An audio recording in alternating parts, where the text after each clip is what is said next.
What is up, guys? Welcome back to Just a Guy on My Lunch Break. I started to film this video in the house, but then I was like, nah, man, this is kind of my thing. You know, you guys hopping in the passenger seat and just taking a ride with me. We're just kind of talking like we're friends. I mean, that's what we do. And I expressed recently how I wanted to kind of expand my topics and start talking about other things that are happening in the world outside of Kratom, but I do think that there is a niche there to still keep the topics substance abuse related, right? Because that's something on this channel that everyone that subscribes to this channel has that in common. Whether they're abusing it or just using it, everyone in here has some sort of experience with psychoactive substances, right? So what I want to talk about today are a couple of things. Number one, we're going to talk about the death of Liam Payne, the former One Direction star, who fell from a third-story balcony in Argentina and was killed recently.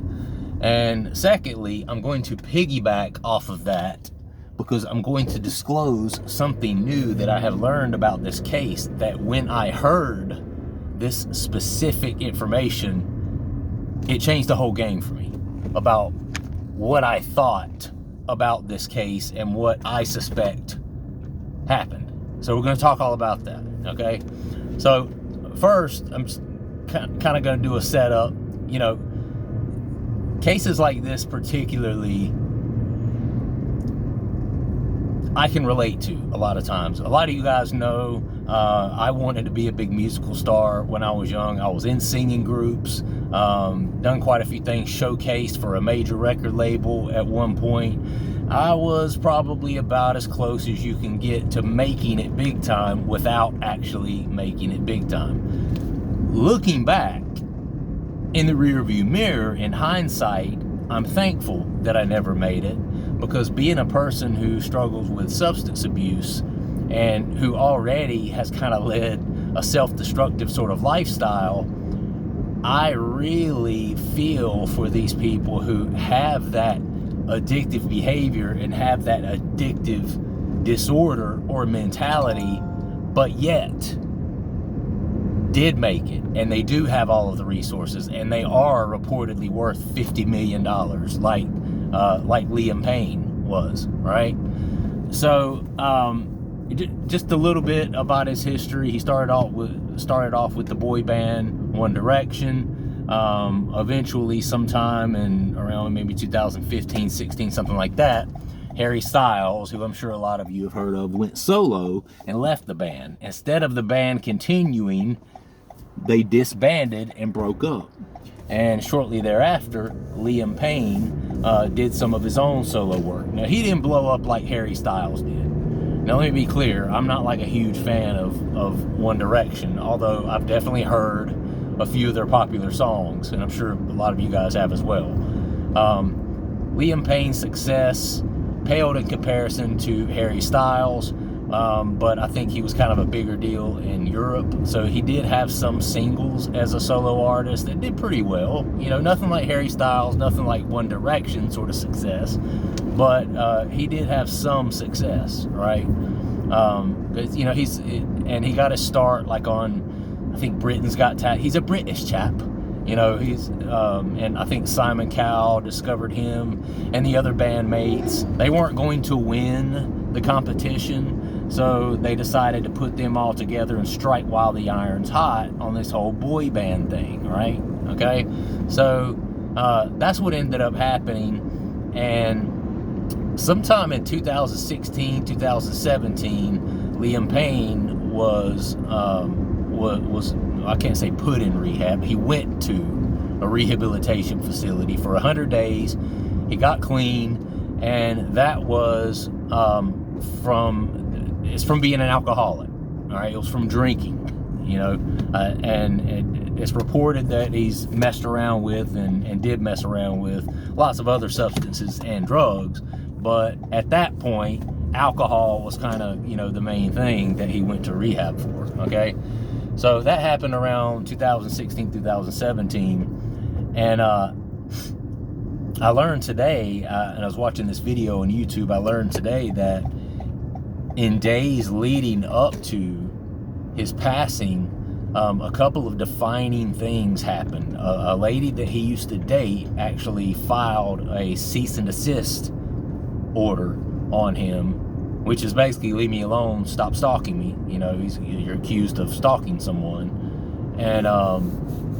And so this is a person that he dated and was very close to, filed this order against him. That's something that happened in only days leading up to his passing. Another thing that happened in days leading up to his passing was he was dropped by his record label, Universal Records. Sorry guys, I know you can't see me with this shit. I'm just a shadow right now. But it's where the sun is in the sky. Anyway, so he had a couple of defining moments happen. You know, being dropped by your label, that's a big deal.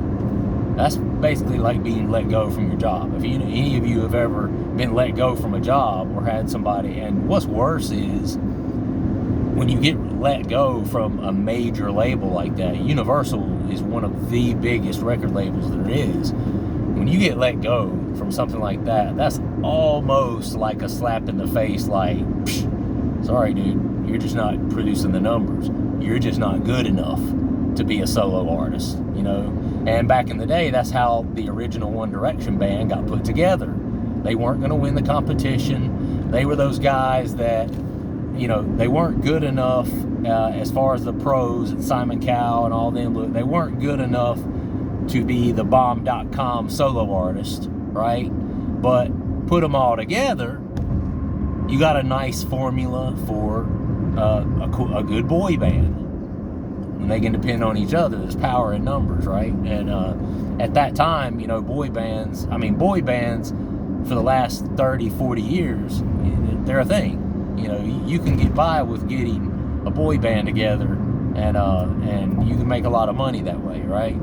And so he gets dropped from his record label. The night of his passing, the hotel manager actually makes a call to the police. He's speaking in Spanish. Luckily, you know, what he was saying was translated on the video. But he's telling that they have a guest who is inebriated, intoxicated, on drugs, one of the two or both, and he's tearing up things in his room and he's destroying his room. And the manager also expressed a concern that he's in a room that has a balcony and he's on the 3rd floor. He was concerned about that. You get somebody like that up there by himself, fucked up beyond belief, it's kind of like, you know, it's not a good combo, right? And his girlfriend at the time apparently was with him in this hotel in Argentina days prior to his passing, leading up to his passing. But she had left, you know, a day or two or a couple of days before. I guess, I don't know, had to work, some sort of traveling or something she was doing. And so she had left and he was there by himself. So guests at the hotel had reported seeing Liam running around. You know, people aren't stupid. People aren't stupid. You know, and people know that when they see erratic behavior, oftentimes it's a bad deal. You know, this person's fucked up on something, right? So, unfortunately, the call was made by the manager, and by the time the police got there, the accident had already happened, of course, which Liam Payne was pronounced dead upon arrival when the police first got there, okay, due to like internal injury, internal bleeding, that sort of thing. But when they searched his room, the things that they found were quite interesting, and I want to share a couple of those things with you. Man, bro, what about a signal, bro? Come on, bro. Good thing I was paying attention. Anyway, so when the police searched his room, they found bottles of alcohol, empty bottles, and when I say alcohol, I mean liquor. So they found bottles of liquor. They found foil, which can only be some sort of indication of, I'm thinking, some sort of meth because they did say that there were stimulants. They didn't say specifically what the stimulants were. They weren't listed, but they said that there were stimulant drugs or substances found in his hotel, empty bottles of liquor, and foil that looked like it had been burnt, like burnt foil. It was obviously drug paraphernalia. Listen, this guy wasn't up there smoking weed using foil, okay? This guy's worth $50 million, all right? So it was either probably crack, yayo, cocaine, he was doing, there was some of that involved as well, right? My suspicion is, crack. I've never done crack personally. Cocaine, yes. Crack, no. And I know they're basically the same thing, just different forms of ingestion. But point being, they found that. And the last thing that I want to mention that they found, that when I heard this, I was like, oh, okay. All right. Because I have some experience. Well, I have some experience with all of these, but I have some very notable experiences with clonazepam. They found a prescription for clonazepam, aka Klonopin. It's a benzodiazepine, a lot of you guys know. Now, if clonazepam is used, especially if you indulge and take too much of something like Klonopin, it can literally make you lose time, much like alcohol will make you lose time. And with this, I wanted to share, a lot of people think maybe this was a suicide, maybe he jumped, maybe this, maybe that. And I think if he did actually fall or jump purposely, it was in a inebriated, intoxicated, drug-induced sort of stupor, right? To where he literally had no wherewithal of what was going on around him. And I can tell you that that's possible, and I'm going to subsequently tell you a couple of stories involving Klonopin. So when I was about a 17-year-old kid, I was a junior in high school, okay? And my parents both take Klonopin for restless legs and for anxiety. It's something they've taken for years. They still do to this day, right? Well, I discovered Klonopin and that you could get fucked up off of Klonopin when I was probably a 14, 15-year-old kid, right? And I took way too many one night. These were 1 milligram Klonopin. I took way too many one night, either 2 or 3. I took at least 2 1 milligram Klonopin at a time. And just to remind you, I'm a 17-year-old kid. I don't take Klonopin. I don't take Klonopin on a regular basis, okay? I don't have a tolerance for Klonopin, okay? And I take 2 or 3 of these. I don't remember. And I go to a Friday night football game.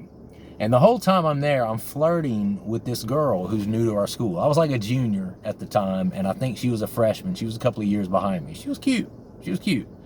And I kept flirting with her, right? Kept flirting with her, just I don't remember exactly what I was doing and saying, but I was overtly flirting with her. And she was flirting back. I'm just going to be real. She was flirting back. Well, a couple hours later, the game's over. I'm standing up in the courtyard, and I see this little kid walking kind of towards me, and he had, 5, 6 more people who I went to school with and recognized. These were a few upperclassmen that were more my age, walking kind of behind him. And I wasn't even paying any attention, and all of a sudden, when he gets like 5 feet from me, he acts like he's going to walk past me. And when he gets about 5 feet from me, I noticed out of my peripheral vision him do like this and lunge towards me. And the kid swings on me. Just swings on me out of nowhere. No warning, no nothing, right? And I wasn't going to fight the kid. For one thing, I outweighed him by probably 30 pounds, okay? It wouldn't have been a fair fight at all. Secondly, there was about 5 or 6 people with him. And by this point, I realized who he was. I knew who he was, and I knew that there was his brother standing over there, his older brother, okay? So, for one thing, I wasn't going to fight him because he was just a little bitty kid, and I would have just beat him down to the concrete, and it wouldn't have been a fair fight.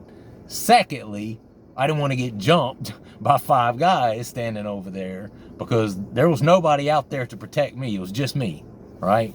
So what I did in turn is I just subdued the kid. Like, I got his arms to where he was down by his side like this. This just goes to show how small he was in comparison to me. I was completely, without ever taking a swing, just able to just grab him and just lock him up, right? And subdue him. And so he was literally just, doing this, trying to get away. And I told him, I yelled his brother's name. I was like, Rodney, come get your brother. Come get your brother. And so he did. He walked over there. He was like, come on, man. And he took his brother. And so then I'm talking to one of my other friends. After that, we're walking away, and a couple of the guys, they knew me well. Like, everybody liked me, This was uncharacteristic of me to be involved in something like this, right? And we're walking away, and one of my other buddies was like, yeah, he's upset because you were back there flirting with his girlfriend. You were talking to his girlfriend. And I was like, by this time, the Klonopin had kind of started to phase out of my system or whatever. This is a couple hours later. And I was like, what? What? That girl? Like, I didn't even see anyone with her. Seriously? She had a boyfriend? Like, I was completely dumbfounded. Completely. 1,000% dumbfounded. I had no idea. Sitting there watching 4 quarters of a football game, including halftime, I'm sitting there flirting with this girl, and as good of a communicator and as good as of a chameleon as I am on a social basis, as good as I am at reading the room and reading people and reading emotions, I have sat through 2 hours of this football game flirting with this girl and never even stopped and bothered to look at the little kid, the boy sitting next to her, and thought to myself, I wonder if they're together. And this kid, she was like probably 15 years old at the time. I was maybe 17, something like that. And her dumb ass never said anything, never said, oh, I'm with him. This is my boyfriend right here. She never said anything like that. So I just kept going, kept flirting, And so the poor kid is sitting over there just getting more angry and more angry and more angry. Apparently, he's just stewing in his own anger over there. And I was completely clueless. Now, I'm telling you now, had I not taken that Klonopin and been completely inebriated and intoxicated on that Klonopin, I absolutely would have recognized that these two were together, right? Because I'm telling you, I'm not that type of dude. I've never been the type of dude to, hit on some guy's girlfriend. If anything, I have a ton of respect for guys. I want guys to feel comfortable around me, right? And I am kind of a ladies' man. I was kind of a ladies' man in high school, and I always kind of saw myself as that. But, I also, was kind of an alpha male, but boy's boy, and I respected guys too, and I had a lot of male friends, and I never wanted a guy to feel uncomfortable around me. So if anything, I try to make myself less when I got around a guy's girlfriend. I wanted to make sure that guy knew that that's you, bro. That's you. That's your girlfriend. I don't have any sort of interest in that. So I would purposely go out of my way to try to make sure dudes felt comfortable around me and then their girlfriend being there, right? But I was not in my normal state of mind. At all. And so I have another experience as well that I'll share that I'm not going to share. I'm going on too long, and I don't want to I want to cut it a little shorter. So I have another experience about Klonopin, a couple that I can share in subsequent videos, but I just wanted to share that one to illustrate that I didn't have any alcohol that night. I didn't have any cocaine. I didn't have any, methamphetamine, whatever else this Liam Payne may have been consuming that night. It was only Klonopin. Only Klonopin. And it fucked me up to the point where I sat there and flirted, hardcore flirting, meaning putting my hands on her and everything. Flirted with this girl for a good 2 hours and never even noticed or was aware that the kid sitting next to her was even with her. Now, granted, nobody spoke up. She didn't say anything. He didn't say anything. He didn't turn around, hey man, that's my girlfriend. Nothing. Nobody said anything. So in my defense, but still, had I not been fucked up on Klonopin like that, I absolutely wouldn't have been able to, read the room, so to speak. Even though we were on football bleachers, I still would have been able to read the room and know that, okay, they're together, and I would have never said or done anything that was out of the way or inappropriate that would have offended that kid. I'm not a bully. I was never the type of guy to try to steal someone's girlfriend, and I've never been the type to bully people who were smaller, who were smaller than me. Just ever been that type of guy. And in fact, I've been bullied before, especially when I was younger, because I had some older kids that were jealous of me and kind of ganged up on me and bullied me in my 7th and 8th grade years especially. And so I know what that feels like, to be bullied. I was bullied kind of for a different reason. Like, they were jealous because all the girls that they liked me, and these particular guys weren't very, they wanted to be popular with the ladies, but they weren't very popular with the ladies. So they kind of wanted to pull me down off of my pedestal a little bit because I was this new kid and all the girls liked me or whatever.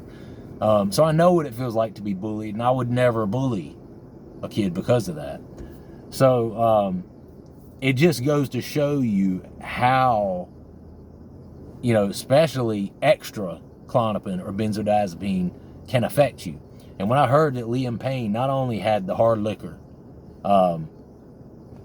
stimulants, and then I hear the benzodiazepine, Klonopin, as well, that is a perfect cocktail to be completely fucked up and inebriated out of your mind.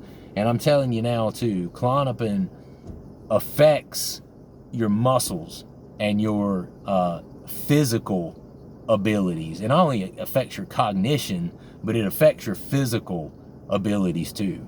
I mean, years ago, I took too many Klonopin and then went out with a friend and fucked around and tried to sing karaoke. Okay? And I'm actually a pretty good singer. I don't mean to toot my own horn, but I did it professionally for a while, so I'm a pretty good singer.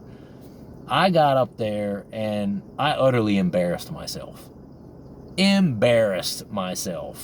I couldn't get any breath in the diaphragm. I had no voice control. I was all over the place. Sounded like I didn't have a freaking clue what I was doing up there. It was the Klonopin. I took too many Klonopin and it messed me up. And so I think that this guy, sure, he was probably depressed. Sure, he probably, was upset, the cease and desist disorder or order from this girl that he used to date. His record label let him go. I'm sure the guy was down in the dumps and was probably drinking his blues away, was drugging his blues away. I'm sure that is true. But as far as him purposely jumping off of the balcony, he may have been out there playing around like he was going to.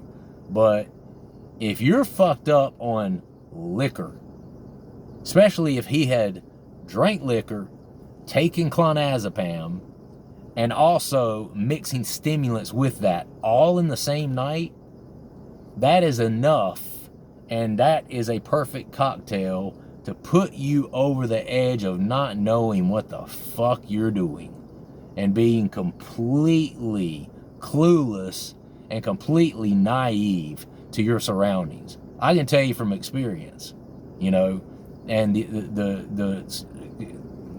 the experience that I just shared with you guys when I was in high school, when I took those Klonopin, I wasn't drinking anything. I wasn't taking anything else. It was just the Klonopin. Just the Klonopin did that to me, right?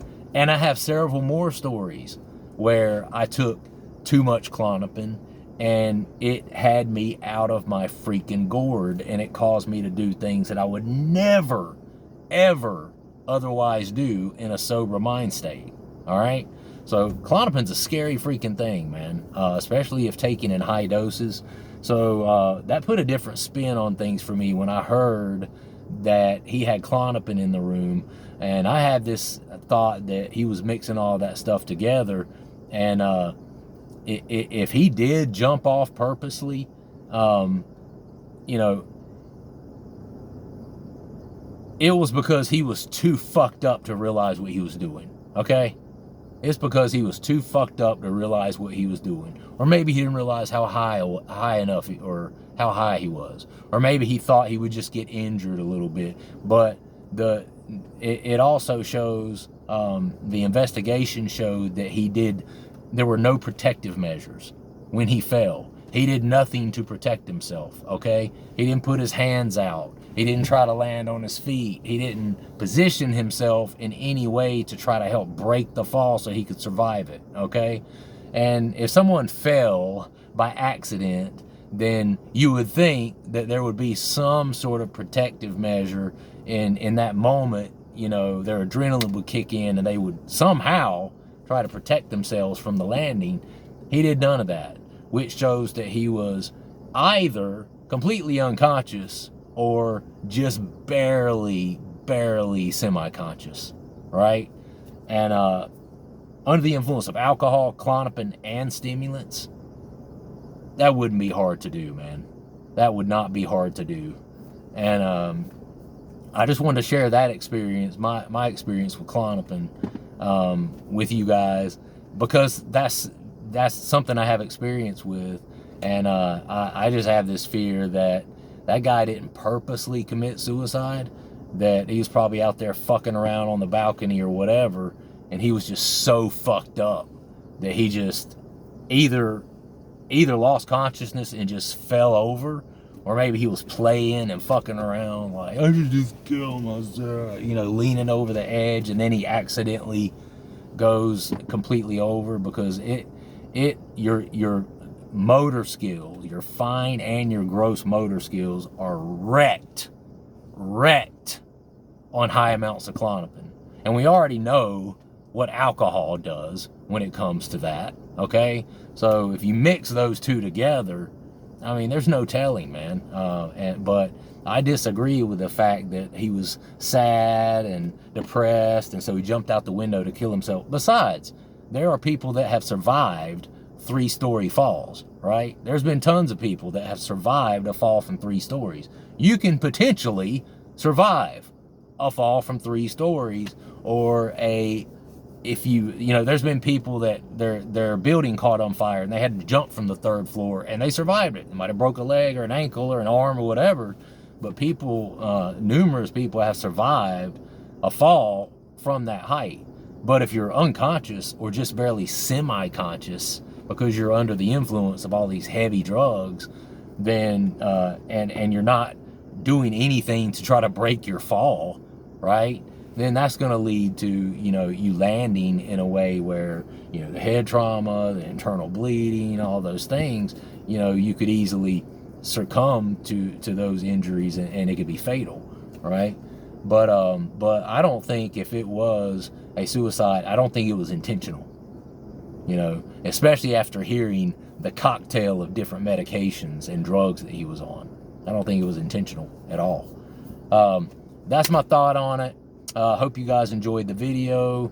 Subscribe to this content if you enjoy this sort of content. I talk about substance abuse, talk about Kratom a little bit on here because that's kind of a newer thing that a lot of people are dealing with and struggling with. Talk about that some. But more recently, since I've been off of Kratom, I've started to expand into talking about other things, pop culture sort of things. Talked a little bit about Diddy the other day. Talked about Liam Payne today and what I think happened there. So anyway, if you enjoy this sort of content and it's relatable to you, if I'm relatable to you, hit that subscribe button, like the video, leave a comment down below. Let me know your thoughts on Liam Payne, what you think might have happened, and let me know your experiences with these drugs or drugs of Klonopin, alcohol, all these different things. Let me know. I like to hear all that stuff, and I do read the comments, and so do other people. So, all right, guys, I gotta go. Love you. See you next time. Peace.